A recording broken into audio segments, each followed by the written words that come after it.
Good afternoon. Thanks for joining us across the fence. I'm Fran Stoddard. It's a well-known proverb, March comes in like a lion and out like a lamb.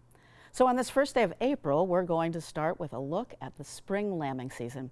Former UVM Extension livestock specialist Chet Parsons spent decades educating Vermonters about raising sheep, at the same time to tending his own flock at the family farm in Richford. Chet and his wife are now retired, but when we visited them a few years back, we found plenty of lambs. We're at the Parsons Farm in Richford, Vermont.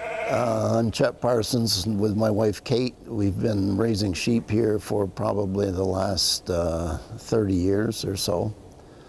We're supposed to be retired, but during lambing we're probably working harder than we've ever worked. One day I think we had 5 sets of twins and a set of triplets. Is that common? Well, it usually happens once or twice during lambing when it all happens. But, you know, with 80 lambs, you've got to get more than one a day.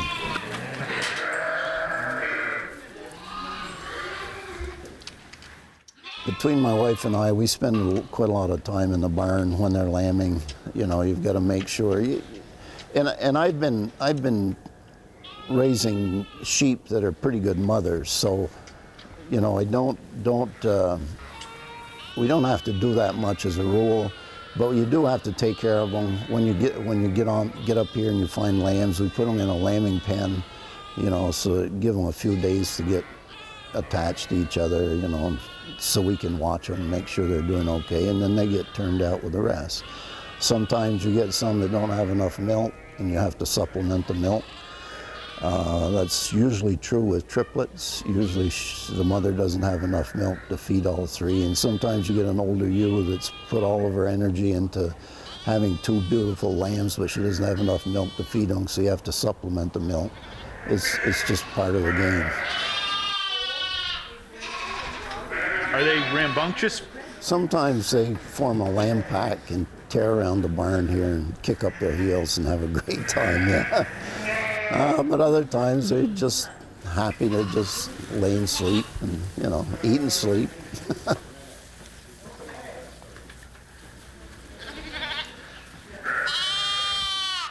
The singles that really grow fast, you know, they'll be ready for market in probably 5 months or so. The majority will be more like 6 or 7. And then there'll be some stragglers that'll drag later than that, but yeah. But our plan is to get them up and going in good shape before grass gets here. And then when grass gets here, because they're pretty much totally grass-fed and grass-finished.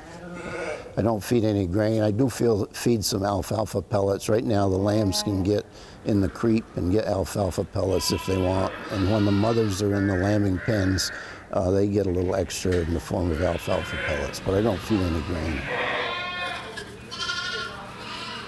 Well, if you think you're going to get rich doing it, don't do it, because it's a challenge. But another thing, there aren't good markets available, so you pretty much have to develop your own markets, which we've done over the years. And that's always a challenge. Most farmers like the idea of raising animals. They don't like the idea of selling their product. So sometimes that's been a challenge, but we've been at it long enough, so we do pretty well.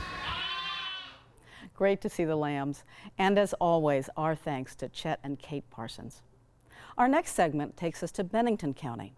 The town of East Arlington is where you'll find the oldest ice cream company in Vermont. Keith Silva tells us more. Working on Sweet Street in East Arlington, Vermont, has its perks. What makes good ice cream? The formulation, the ability to freeze the product very quickly. Wilcox's premium ice cream touts itself as Vermont's original ice cream. The Wilcox family has been making and delivering ice cream in Vermont since 1928. But this family business is older than that, and they've got the paperwork from the Equinox Hotel in Manchester to prove it. It is a purchase order for the hotel. They wanted broilers but had enough eggs. We've been in the business since 1889, and my great-great-grandfather started peddling as a value-added product. eggs and chickens, lamb, sheep, even to the point in 1892 he was trading my aunt's tuition at Burton Academy for lamb because they had students there. Today, Wilcox's Premium Ice Cream makes 80,000 gallons of ice cream each year.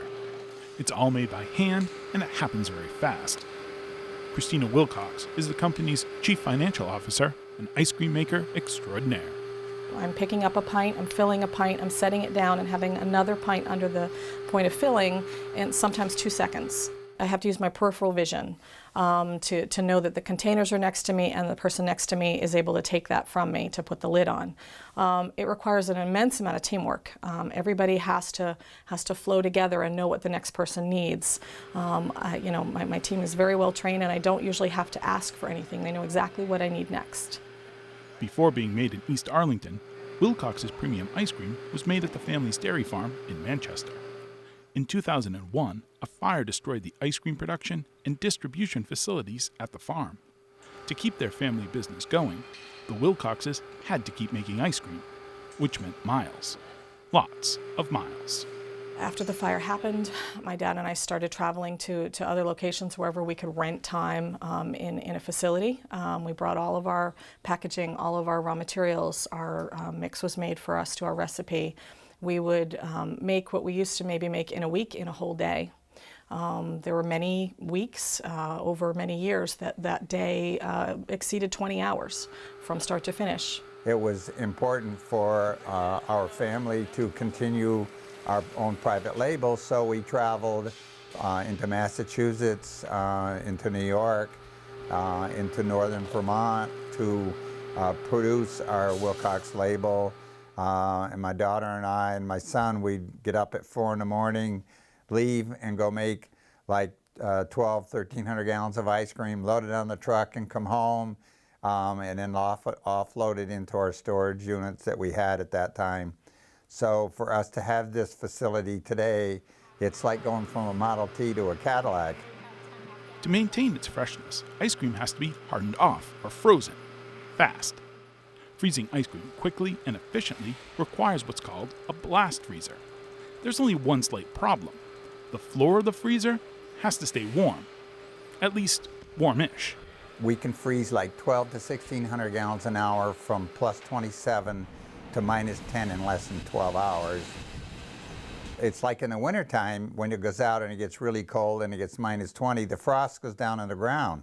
So now we have to protect the floor in our freezers from the frost permeating it down into the earth because it will heave the floor. To solve this frosty problem, Howard and Christina began working with University of Vermont Extension agricultural engineer Chris Callahan.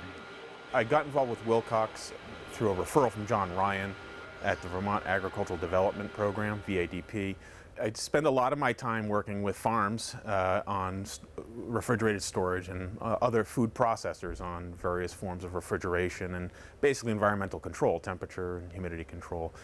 So there was a pretty clear fit when first talking with Wilcox. The difference being this is much colder. The system Callahan designed from scratch is simple and uses something there's plenty of in a warehouse: air. We have a room that is at below freezing, and we're really dealing with conduction of heat into that room away from things that we're hoping to keep warm, like moisture in soil. And so what we're doing is taking air from this warehouse storage space and pumping it through the floor underneath the freezer to prevent it from freezing. This unit right here is one fan that is part of the floor frost prevention system. It's driven by or controlled by a thermostat, and this thermostat has a sensor that's deep inside the room, under the floor, and it's sensing the temperature of the floor. And when it starts to get below, say 45 degrees Fahrenheit, we kick this fan on using the thermostat, and what that fan does is bring this room temperature air, maybe it's 55 to 60 degree air, and it brings it through the floor to bring that temperature back up to prevent it from freezing. It's a pretty low-tech, low-energy, or energy-efficient means of preventing the floor from freezing. Chris Callahan and UVM Extension was just invaluable in that process. This was what you call a design build. We didn't have it all figured out before the day we started. We were figuring it out as we went along. This kind of challenge fits with the service UVM Extension is tasked to provide to Vermonters. A project like this really exemplifies my vision of what Extension is all about, because this is really putting research-based knowledge to use. This is an ice cream company that was looking to understand how to prevent their floor from freezing. There were large-scale commercially available options that, for a number of reasons, didn't fit for this company. The key question is, what are our options and how do we understand which one is best? The Wilcox family has been making ice cream for nearly 90 years. And there have been challenges along the way, for sure. But what matters most to them is that they keep making ice cream and keep their family business going for generations to come. This summer when we were making ice cream, there was 5 of us making ice cream and 3 generations. So it's really very rewarding to be able to pass the torch to other generations and to show them some of the things that I have learned. And I have already found there's things they have learned that they incorporate. So this is very exciting and very important to us to do this. It's perseverance. It's tattooed on our foreheads. So it's about being a part of something that is much larger than yourself. It's about, it's about continuing in what generations before you persevered through to make this even possible. Determination and dedication are good qualities in a family or a business. And if you're a Wilcox, you could even say they're sweet. In East Arlington, I'm Keith Silva with Across the Fence. One final note to our story: Wilcox Premium Ice Cream is the exclusive supplier for UVM's Dairy Bar, and the milk used to make the ice cream comes from UVM cows on the university farm. And that's our program today. Thank you again for joining us across the fence. I'm Fran Stoddard. Stay well.